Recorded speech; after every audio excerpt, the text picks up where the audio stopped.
ஒரு அழகான மழைக்காலம். பெரிய காட்டின் நடுவில் ஒரு யானை குட்டி அப்பு புதிதாக பிறந்தது.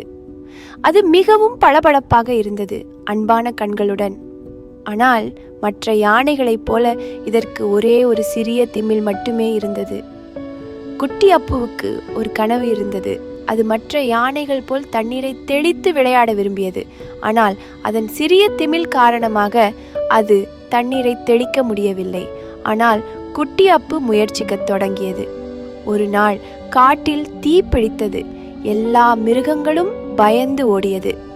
பெரிய யானைகள் தங்களுடைய திமிலால் தண்ணீர் சிதறி தீயை அணைக்க முயன்றன. ஆனால் மிகுந்த புகை காரணமாக அவர்கள் வழியிழந்து விட்டனர். அப்புவுக்கு ஒரு யோசனை. அது குளத்தில் குதித்து தன் உடலினை முழுவதுமாக தண்ணீரால் ஈரமாக்கி கொண்டு தீயின் அருகில் சென்று அதனை ஆடிக்கொண்டு திரிந்தது. அதன் ஈரமான உடல் புகையை குறைத்தது. மற்ற யானைகளுக்கு வழிகாட்டியது.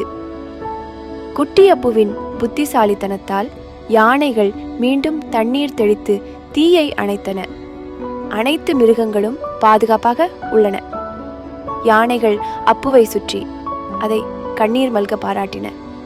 அந்த நாள் முதல் எல்லா யானைகளும் குட்டி அப்புவை ஒரு ஹீரோவாக நினைத்தன. அது தன் சிறிய திமிலை எப்போதும் பெருமையாக வைத்துக் கொண்டது. ஏனென்றால் பெரிய மனசு இருந்தால் சிறிய விஷயங்களும் அற்புதங்களை செய்யலாம்.